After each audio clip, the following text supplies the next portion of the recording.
Check 1, 2, check, check, check. Check 1, 2, check, check, check. Check 1, 2, check, check, check.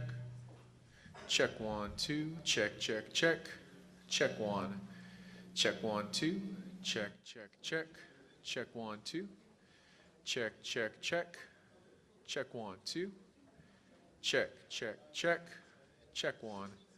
Check 1, 2, check, check, check. Check 1, 2, check, check, check. Check 1. Check 1, 2, check, check, check. Check 1, 2, check, check, check. Check 1. Check 1, 2, check, check, check. Check 1, 2, check, check, check. Check 1. Check 1, 2, check, check, check. Check 1, 2, check, check, check. Check 1. Check 1, 2, check, check, check. Check 1, 2, check, check, check. Check 1, 2, check, check, check. We good? Cool.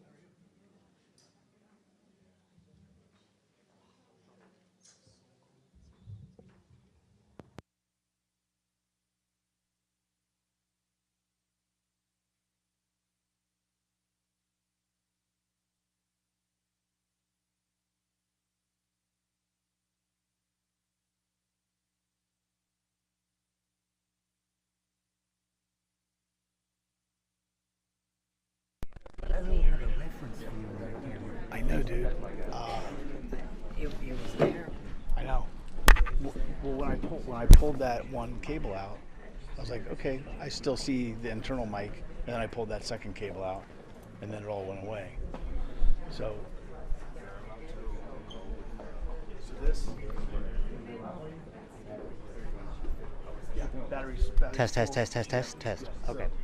Just if you're in the middle, you just extend it, just even part way down the aisle. It's fine. That's all. Yeah, it's all good. And I'll stay behind you until we're. Was he taking questions or was he making a stand? He's supposed to take questions Right away? I would go up front.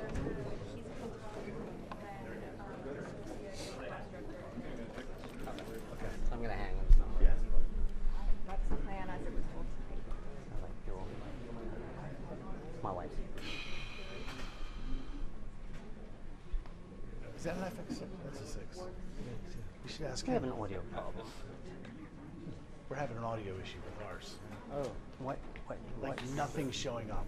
No internal mic, no external. On all channels. It's not on S&Q mode. That's a dumb No, question. no. It's a making brilliant sure. question. Not on S&Q. Being there, done that, by the way. Just bump the button. It's easy. Yeah.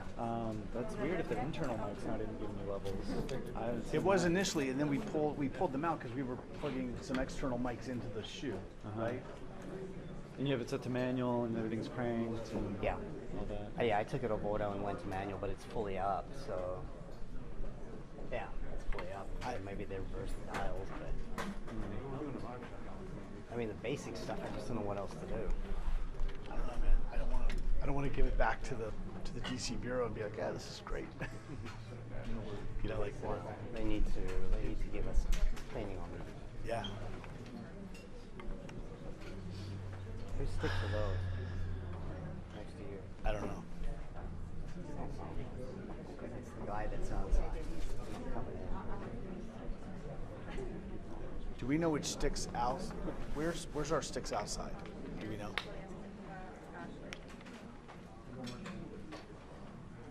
She's over there with them. So am I going from here to out there? Like, what the fuck are we doing all this, man? Affiliates outside. Then why don't they just take them instead of us? So we're not responsible for outside? No. Okay, great.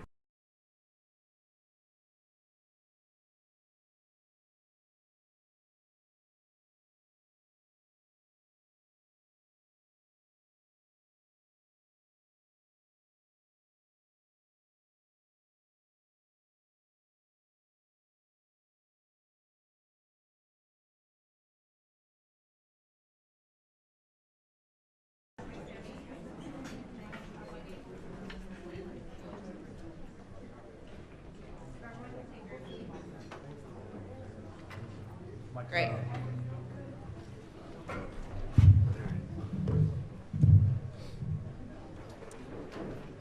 Okay, hi everyone. My name is Sojina Hossa, Director of Public Affairs at DOJ. We will get started in about 2 minutes. So this is your 2-minute warning. The Attorney General, Merrick Garland, will come out and deliver remarks, followed by Associate Attorney General Vanita Gupta, COPS Director Hugh Clemens, and then we will take questions. In terms of questions, I will be seated here at the corner, and I will call on outlets when you raise your hand, and then I will call last question, and then that will be the end of the press conference. Okay? 2-minute warning.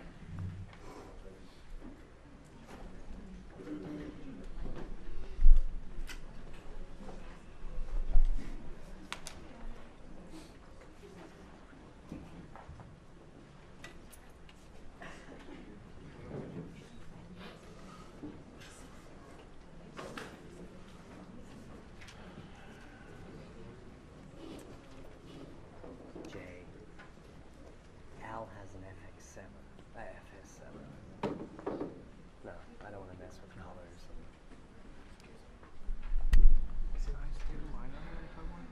No, that's the only loves, but that's the levels.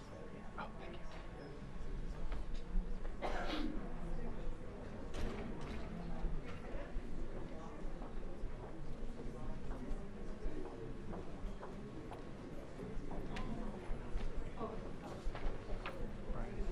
Hey, all the outputs are taken. All the outputs are taken. Ah. Who's got a splitter?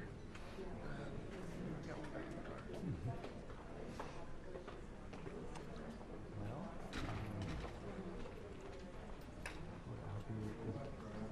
I guess you can't crouch down with the photographers on if that would be any good.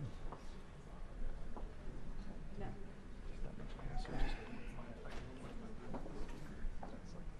oh yeah.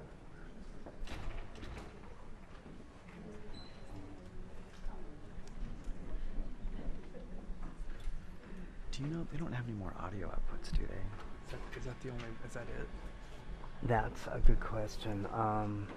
Taken.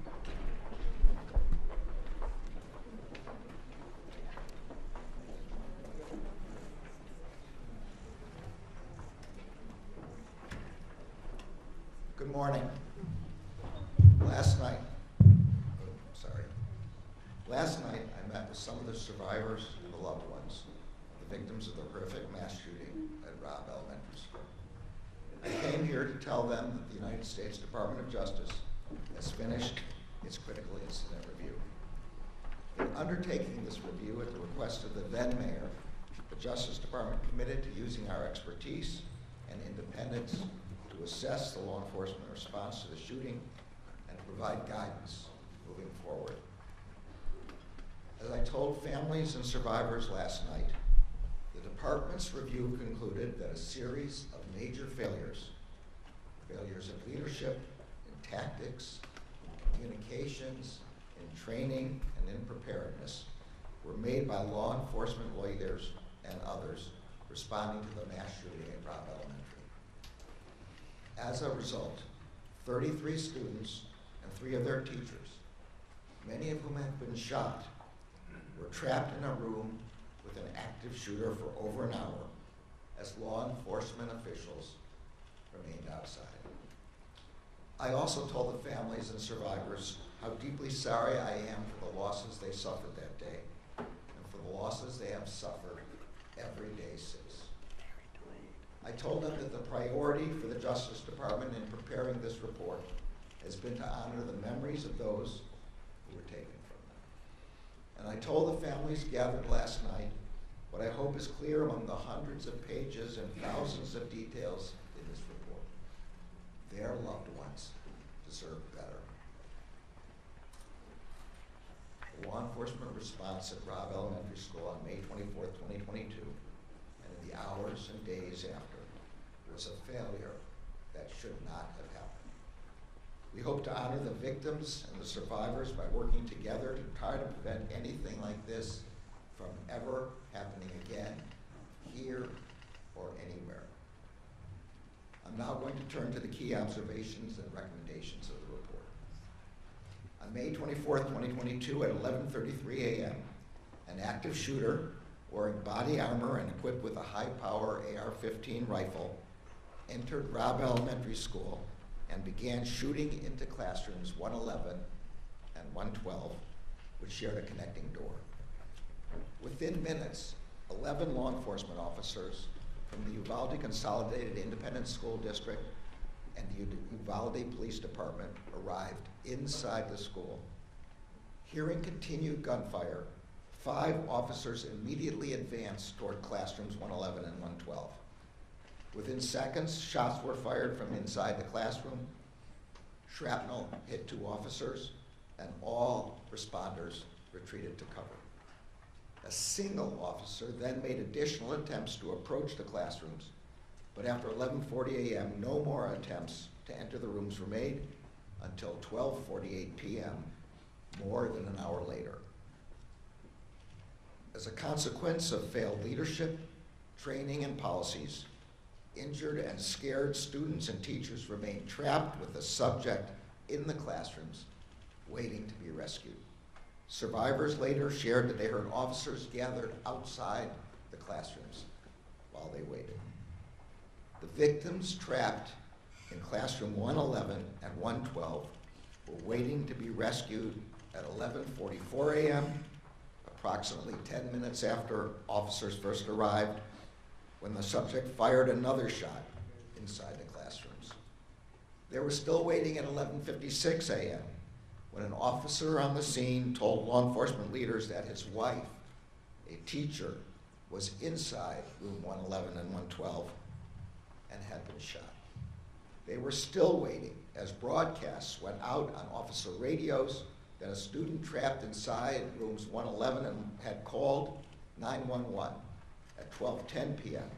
to say that that the student was in a room full of victims. That student stayed on the phone with 911 for 16 minutes. The victims were still waiting to be rescued when the subject fired 4 more shots inside the classrooms at 12:21 p.m., 49 minutes after officers arrived on the scene. And they were still waiting for another 27 minutes after that until finally officers entered the classroom and killed the subject.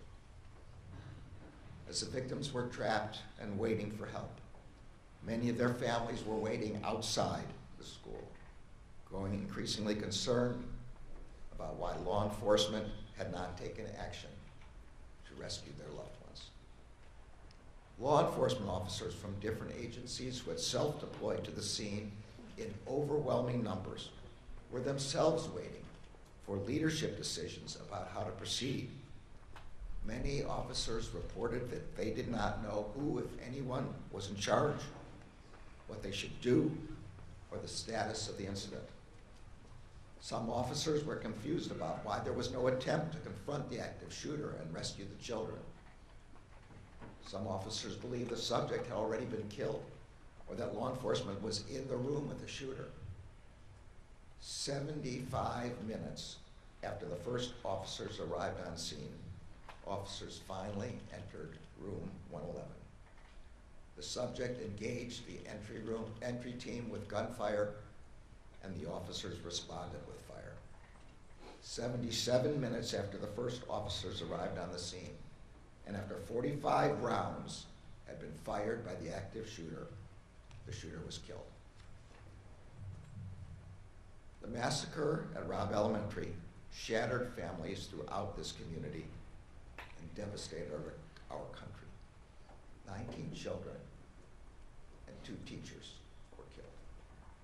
And untold numbers of students, teachers, and law enforcement officers were injured. The law enforcement response to the mass shooting at Robb Elementary was a failure. As the threat posed to our country by mass shootings has grown and evolved over the past several decades, law enforcement's response tactics have also changed.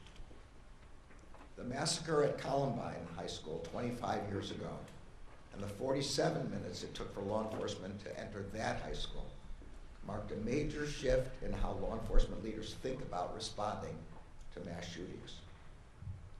It is now widely understood by law enforcement agencies across the country that in active shooter incidents, time is not on the side of law enforcement. Every second counts.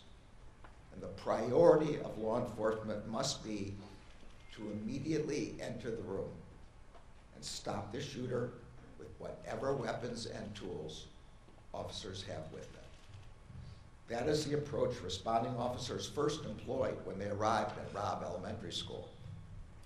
But within minutes of arriving inside the school, officials on scene transitioned from treating the scene as an active shooter situation to treating the shooter as a barricaded subject.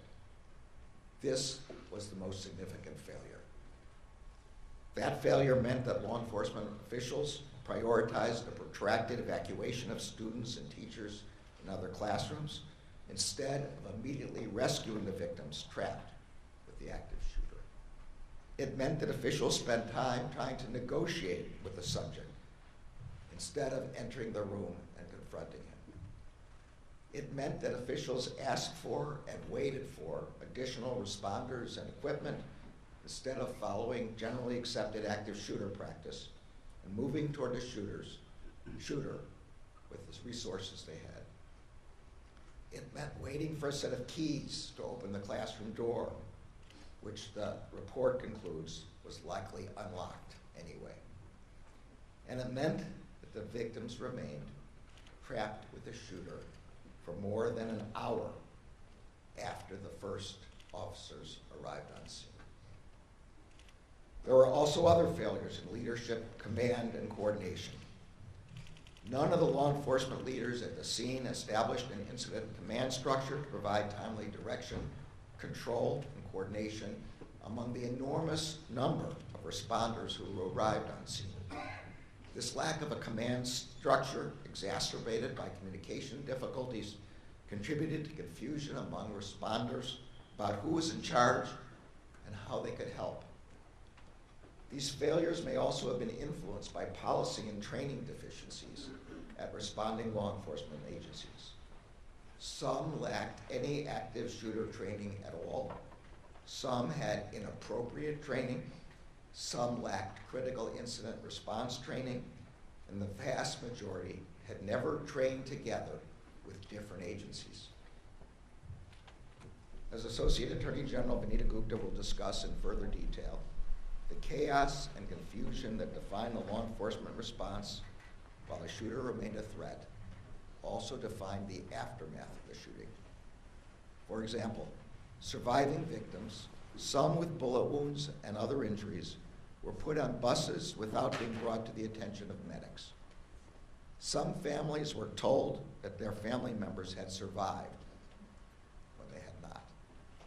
And victims, families, and community members struggled to receive timely and accurate information about what had occurred at Robb Elementary. The Justice Department's objective in preparing this report was threefold. First, to honor the victims, the survivors, and their loved ones. Second, to provide a clear and independent accounting of the law enforcement response to the horrific attack that devastated this community. And third, to provide law enforcement agencies and communities across the country with analysis and recommendations about how what happened in Uvalde should inform efforts to prepare themselves for and respond to mass shootings. Policing is a noble profession. It is also a hard one. It requires training and constant education about evolving threats. The report includes widely accepted recommendations that have been adopted by law enforcement agencies across the country about how to prepare for and respond to active shooter situations. Before an active shooter incident occurs, law enforcement agencies have a responsibility to ensure that their leaders and all their officers are trained to focus on rapid response, trained that the first officers on the scene must focus on eliminating the threat and protecting the victims most in danger. Law enforcement officers responding to an active shooter must be prepared to take charge, to establish a unified command, and to facilitate communications, operational coordination, and allocation and delivery of resources. They must continually assess and adjust as the incident evolves. And in the aftermath of a mass shooting, law enforcement and government agencies must provide the public with a sense of trust and confidence by communicating openly, clearly, and compassionately during a time in which many are learning the most devastating news that any human being can receive. The victims and survivors of the mass shooting at Robb Elementary on May 24th, 2022 deserve better. First and foremost, the 19 children and their 2 teachers who were stolen from their loved ones should be here today. They never should have been targeted by a mass shooter. We must never forget the shooter's heinous act that day. And the victims and survivors should never have been trapped with that shooter for more than an hour as they waited for their rescue. The families of the victims and survivors deserve more than incomplete, inaccurate, and conflicting communications about the status of their loved ones. This community deserves more than misinformation from officials during and after the attack. Responding officers here in Uvalde, who also lost loved ones and who still bear the emotional scars of that day, deserve the kind of leadership and training that would have prepared them to do the work that was required. Our children deserve better than to grow up in a country where an 18-year-old has easy access to a weapon that belongs on the battlefield, not in a classroom. And communities across the country and the law enforcement officers who protect them deserve better than to be forced to respond to one horrific mass shooting after another. But that is the terrible reality that we face. And so it is a reality that every law enforcement agency in every community across the country must be prepared for. No community and no law enforcement agency should have to face that threat alone. That is why we came to Uvalde, and that is why we are releasing this report. The Justice Department remains committed to working in partnership with communities across the country and with the law enforcement agencies working to protect those communities every day. In particular, we stand ready to help communities and agencies prepared to respond to a terrible incident like the one that occurred here. We have concluded the department's review, but we know that the work of healing here in Uvalde is only beginning. We are humbled and grateful to stand with this community as you remember and honor your loved ones. I will now turn the podium over to Associate Attorney General Vanita Gupta. Her leadership has been key to the department's efforts to conduct an independent, fair, and comprehensive review of the horrific mass shooting of May 24th and its aftermath.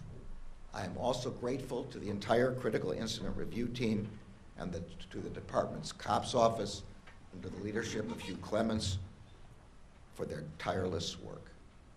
Vanita.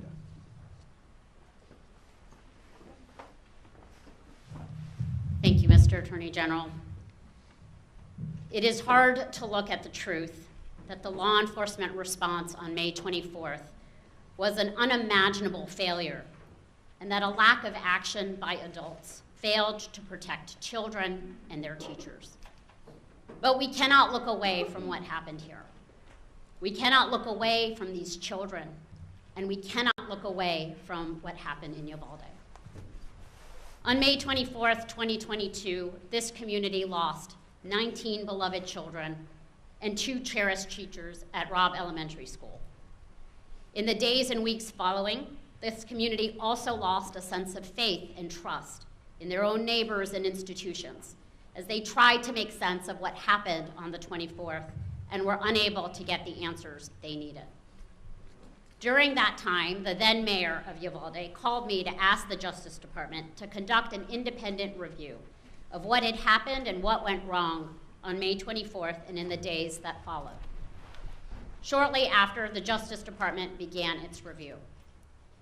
The Attorney General just gave a sense of the detailed timeline that we have laid out and the cascading failures that occurred over the course of 77 minutes between when law enforcement arrived on the scene and when they finally entered the classroom.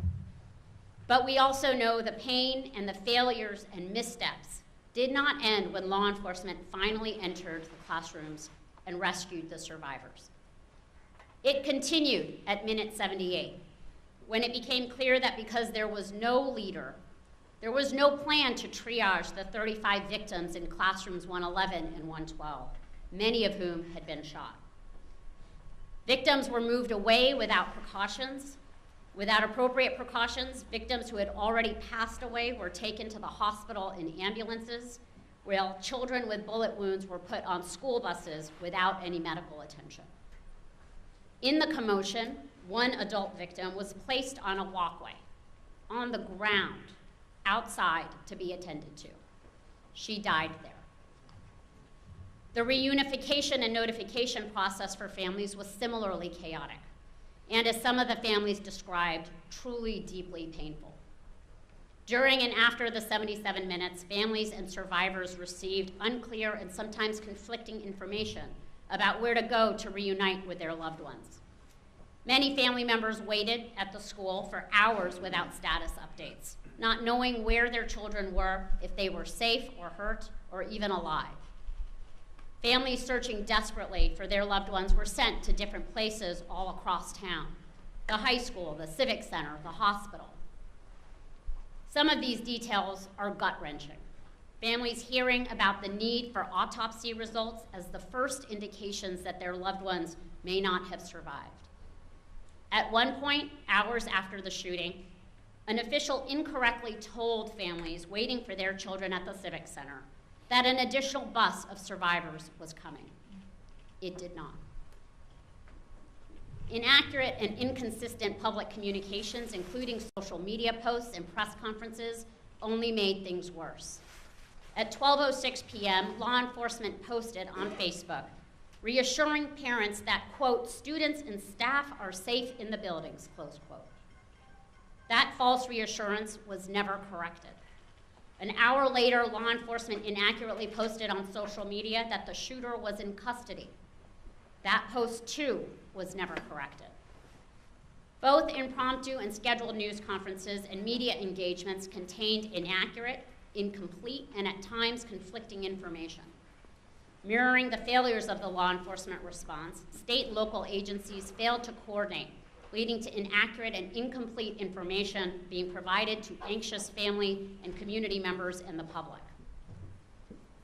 We also know the pain following a tragedy like this endures, and that the support this community needs has often been missing. And we cannot talk about what happened at Robb Elementary School without reckoning with the fact that this tragedy took place somewhere all children should feel supported and cared for and safe. Our report documents missteps in school safety preparation that contributed to this tragedy, including that the campus safety plan was effectively a template and included security measures that were not even available at Robb. That there was a culture of complacency around locked door policies with interior and exterior doors routinely left unlocked, and that confusion over where to find a master key to unlock classroom doors contributed to the significant delay in entering classrooms 111 and 112. As I made clear last April when I came to Uvalde to meet with families, and as we reiterated to families last night, this report not only looked backwards, but also identifies lessons learned and recommendations for other communities to prevent something like this from happening again. No law enforcement agency or community can assume that what happened here, or in Newtown, or in Parkland, or in Columbine, can't happen in their community. That is our reality. This report offers 273 recommendations for law enforcement agencies and other officials in every community. That includes a series of recommendations for law enforcement and government agencies preparing for and responding to mass shooting incidents and active shooter incidents as they occur. In the immediate aftermath of an active shooter incident, law enforcement leaders must continue to provide guidance and direction to all first responders, including triage planning to ensure that emergency personnel can access victims as soon as possible. Law enforcement and government officials must provide proactive, timely, and accurate information, notifications, and give community members as much information as appropriate at any given time to help avoid or mitigate rumors, uncertainty, and unnecessary worry. If an organization shares incorrect information with the public, it should be open about it and correct that mistake.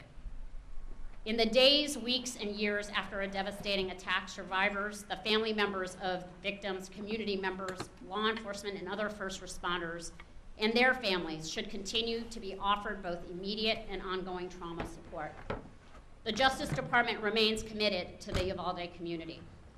Federal Victims of Crime Act formula funds are being used to support victim services in Uvalde, and our Office for Victims of Crime is working with the state of Texas and the Uvalde community to complete the application for supplemental Justice Department funding that is going to enable continuing services for victims, survivors, and their families.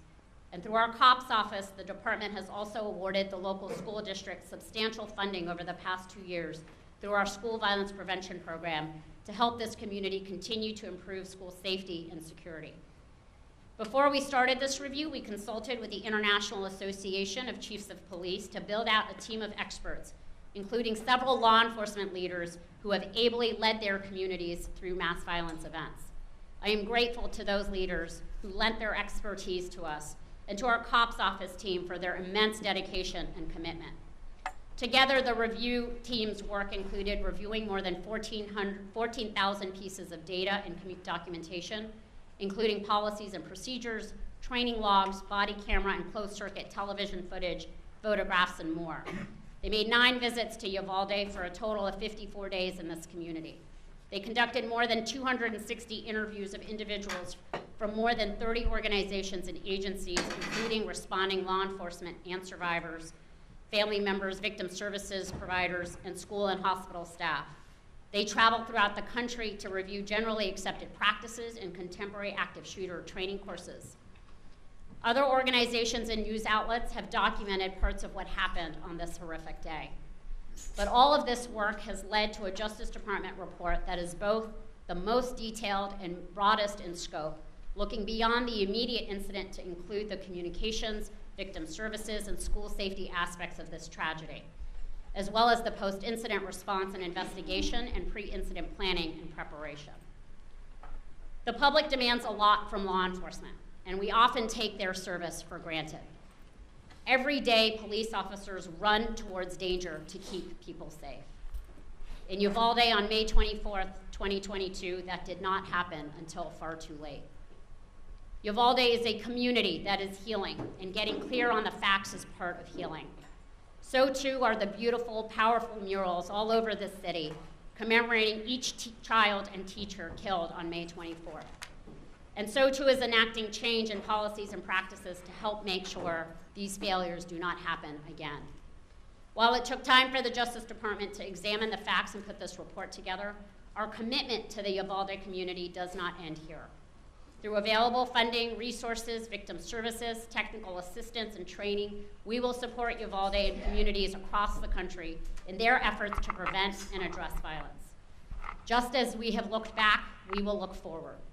We are committed to honoring the memories of the lives that were lost here by working to build a future where all of our children, their loved ones, and their teachers can feel cared for, supported, and protected.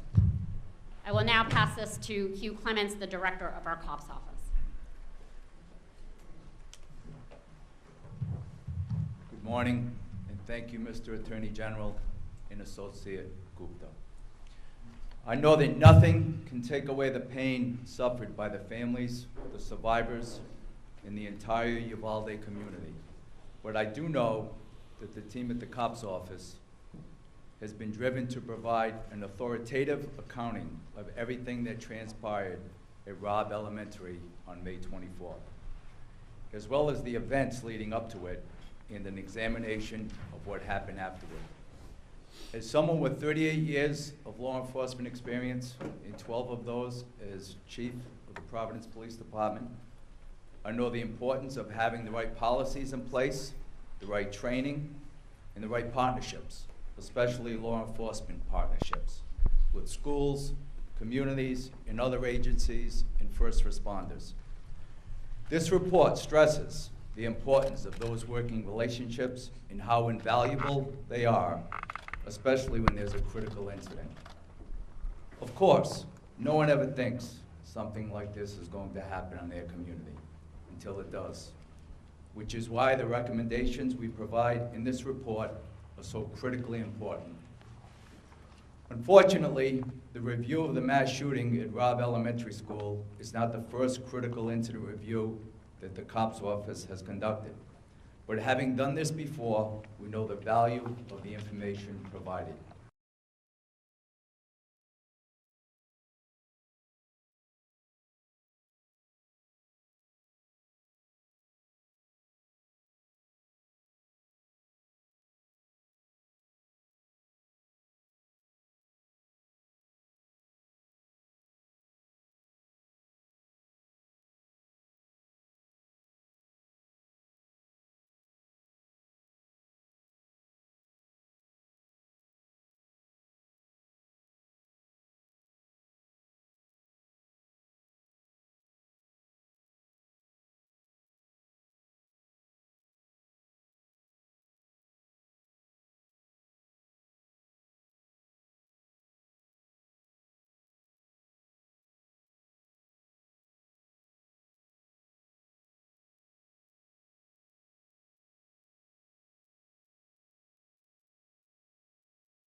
That this was a failure of leadership, and so all members of the leadership who failed were identified.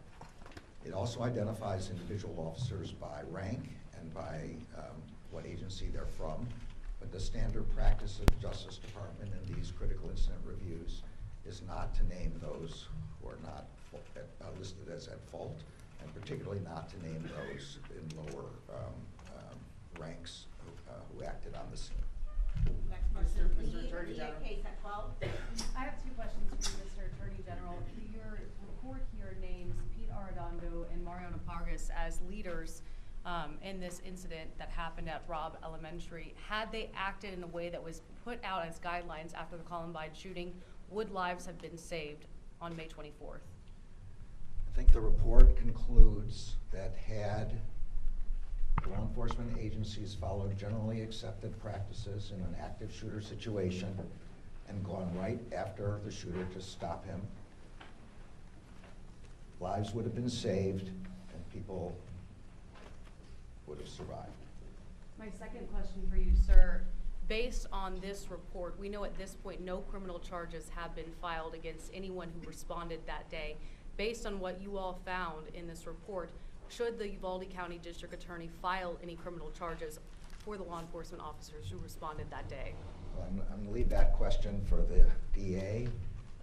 Just to explain for everyone, the Justice Department only has criminal jurisdiction where federal crime has occurred. The shooter here is dead, and there's no federal criminal jurisdiction. What we've done is responded to the mayor's request that mayor's request for a critical incident response examination to determine the manner in which the agencies responded and to provide recommendations for the future, and that's what we've done. Next question, Tribune. Texas Tribune. Mr. Attorney General, you identified one of the objectives of this analysis to provide law enforcement agencies with recommendations, and there are nearly 300. Which recommendations do you think law enforcement agencies should undertake immediately? What's the most urgent issues? Yeah. So the most significant failure, and therefore the most significant urgent thing for law enforcement to do, is active shooter training, which provides that when an active shooter is in a building or anywhere else, the first priority is to stop that shooter and to remove people who are immediately endangered by that shooter. And that requires tactical training. That's the first thing. Say the second thing is critical incident response. Establishing who's going to be the on-site commander, making clear to all other agencies that that person will be the on-site commander. That again requires training and practice and response. Quick follow-up to Last, that. one more and then one. Should joint training be mandated across the country? I'm not sure what the word mandated here means. I think it's absolutely necessary that in any circumstance where there's going to be more than one agency responding, and that's going to be in any school situation, all the possible agencies should train together in order to establish lines of communication, command structure, and communications structure in particular. Here radios were not interactive. People did not have a way to talk to each other. And make sure that everybody's following the same strategy. Last question, Uvalde Leader News. Attorney General, some have suggested that our police response was typical for a mass shooting, in fact, even better than in many cases. And they used the Pulse nightclub event as a comparison. It took 3 hours to go in and put down that killer, and there were phone calls back and forth.